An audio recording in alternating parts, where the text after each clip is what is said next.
Okay, we are now at the last video for the course, and it is for chapters 35 and 36 together. I put these together because there's not a lot to do except to read a little bit of vocabulary that you need to learn and some things that you need to put in your notebook. So let me run through it, and I think maybe it will be helpful to you. Chapter 35 is on the non-indicative forms of didomy, which is a me verb, and you remember the pattern, as Mounce pointed out. All of the me verbs follow these various patterns according to the pattern that they fall into. So these examples are good for you.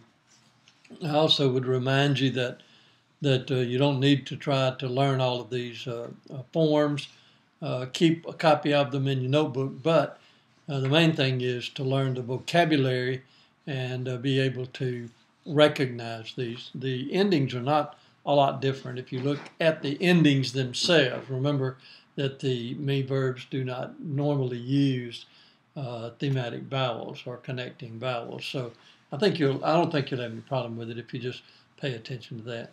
We're also going to look again at conditional sentences here, and I'll give you some advice about that. And then chapter 36 deals with histomy, tithemy, decnumi, I've forgotten how that's spelled, and then some odds and ends. So again, it's just information that you need to read.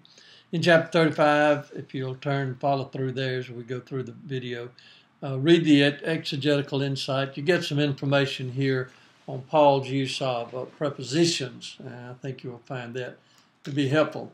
Then there's not much new information in the chapter, but it is important information because these me verbs are very, very important, and they are used, as we mentioned, they're used often. There are not many of them, but they are used often in the text. So read the information on the subjunctive, imperative, infinitive, and participle of didomy, and then just learn to recognize those forms.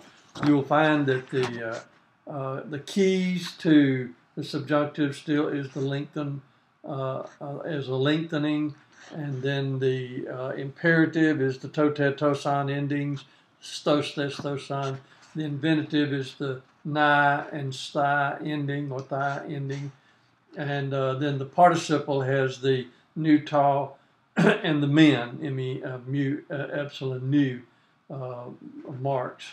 So you should be able to recognize those very easily as subjunctives, imperatives, infinitives, and participle. And if you learn the vocabulary, then you should be able to recognize these. So, if you will, read that information in section 35.1 through 35.4. Conditional sentences, you've looked at the third class conditional sentence already. It is the third class conditional sentences there are two forms of it that we looked at in chapter 31. But here you meet the other three classes. You meet the first and second and fourth. Not even a whole fourth in the New Testament, but he does give you some information about that. But you want to focus particularly on the first and second classes of conditional sentences. So what I would encourage you to do is to learn to recognize these because they are important in interpreting the text. So you want to make sure that you pay attention to that.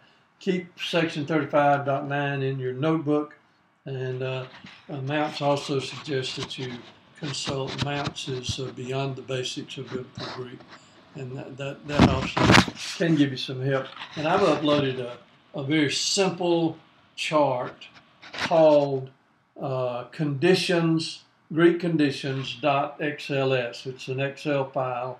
I hope you can open it. If not, I'll try to put it in a different form if you just let me know. But I think this will help you. This comes from Dana and Mandy.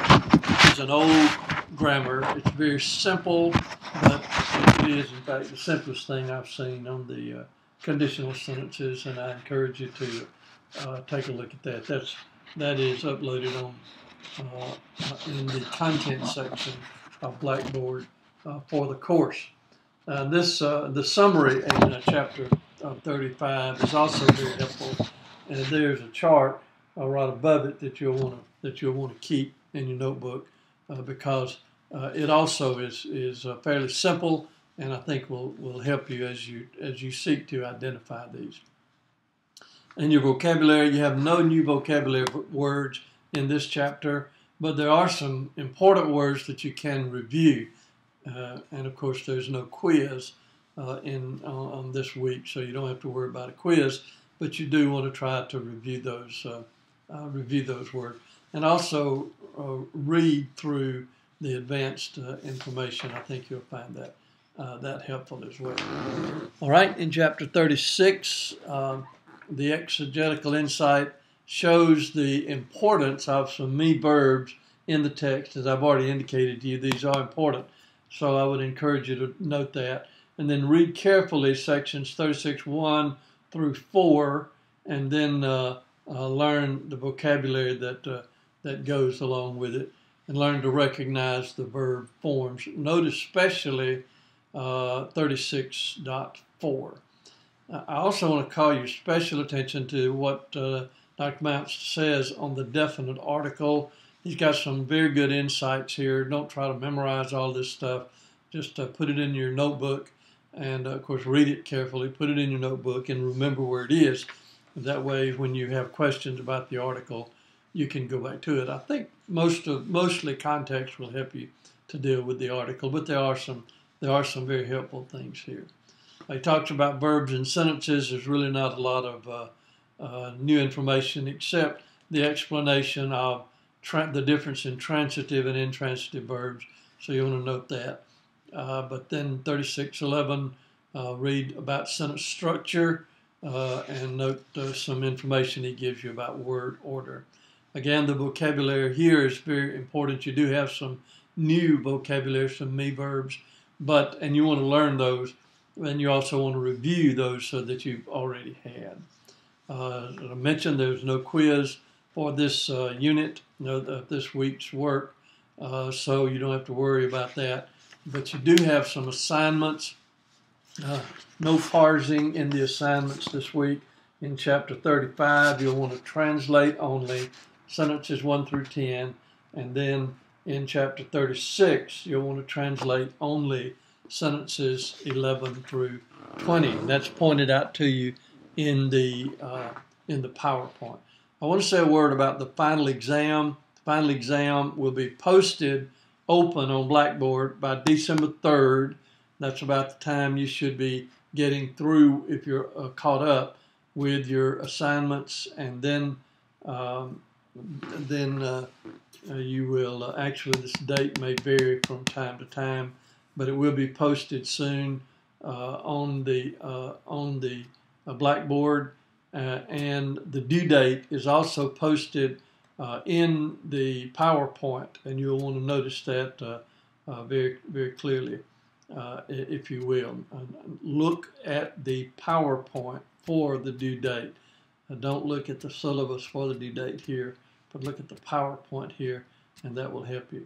But what the exam is going to be is delineated in the PowerPoint, and you can look at that and follow those instructions explicitly. Do exactly what I say, because that's the way it's going to be graded. So take a look at it, and I think you'll find it to be a good experience for you. I certainly hope that that you will. All right. Thank you for your good work, and we'll be looking forward to seeing you in our final class.